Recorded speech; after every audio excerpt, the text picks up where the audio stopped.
Je fais partie de Song, S comme Sweet, ONG comme ONG, organisation non gouvernementale.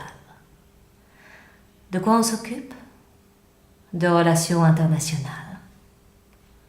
Notre véritable objet? Les droits des gays à disposer d'eux-mêmes.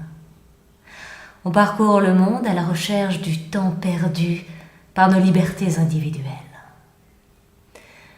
Nous nous sommes rendus, mon ami et moi, dans un pays où on appliquait la charia pour mesurer le décalage entre notre vision et la leur. Ça s'est passé dans la nuit du 1er au 2 janvier. On a voulu marquer le coup, parce que cette date fait rarement date dans nos calendriers. Nous ne la retenons jamais. Saint-Sylvestre est déjà passé sur le monde, qui a du mal à reprendre le dessus. Il était 0 heure, et pas un bar ni un café à l'horizon, quand nous avons passé la porte d'un commissariat, là où on dénonce les délits et crimes commis, là où on est censé être à l'abri du danger. Nous sommes tombés nez à nez avec un homme en uniforme qui nous a fait entrer et asseoir sans rien nous demander. On avait une cigarette à la bouche. Il ne nous a même pas prié de l'éteindre. Nous l'avons fait quand même, en découvrant le seul panneau qui faisait office de tableau dans la pièce et sur lequel on a pris en photo une cigarette écrasée. J'ai dit à mon alter ego, tu vois, pour eux, les mots n'ont aucun poids. Ils n'étaient pas marqués « interdit de fumer ». Ils ne vous font pas un dessin, ils sont beaucoup plus courtois, beaucoup plus hospitaliers. Il vous faut une photo en noir et blanc pour ne pas choquer votre rétine. Câlin, câline, il ne nous a même pas donné de papier à remplir, ni ordonné de décliner notre identité. Nada. Mais nous avons essayé de pousser le bouchon un peu plus loin pour savoir quelles sont les vraies limites de la charia. À quel moment on franchit la ligne jaune dans un pays arabo-musulman? Quelles sont les bonnes ou les mauvaises mœurs? Nous étions voilés toutes les deux de la tête aux pieds et nous avons pris l'énorme risque de demander à notre hôte si nous pouvions ôter le voile. Et à notre grande surprise, il a acquiescé de la tête en esquissant un petit sourire de complaisance. Il était seul ce soir-là, seul maître à bord au commissariat. Mais vu comment il nous regardait parler, on s'est dit qu'il ne parlait pas notre langue. Là où on était, tout était arabisé. On avait l'impression que même les astres ignoraient les autres langues.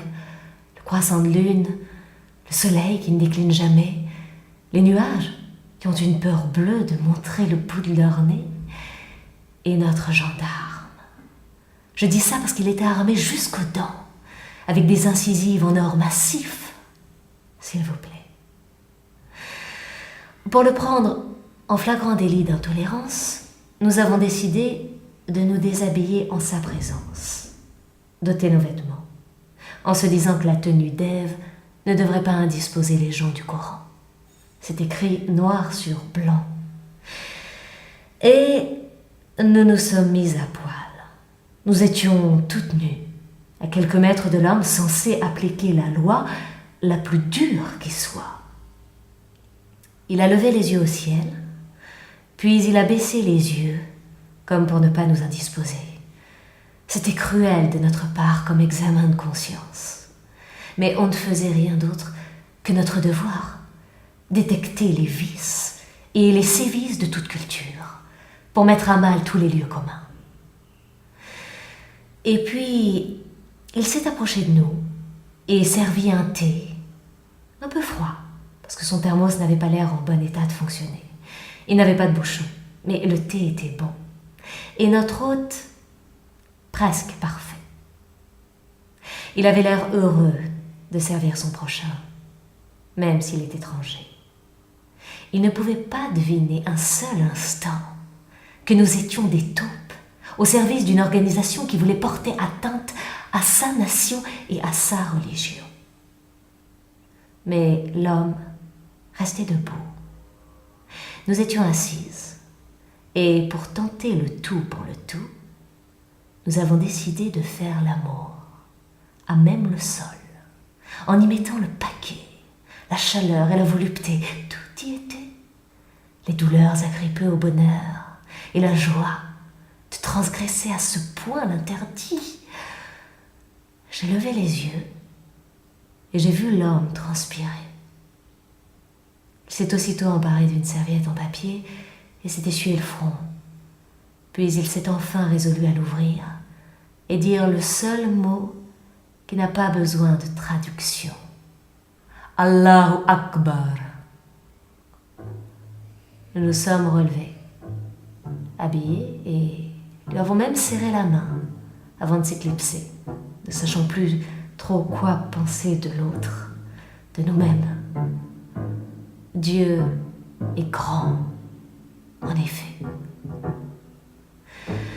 Le lendemain, nous avons découvert la photo de notre bienfaiteur à la une d'un journal local, avec ce titre à la clé.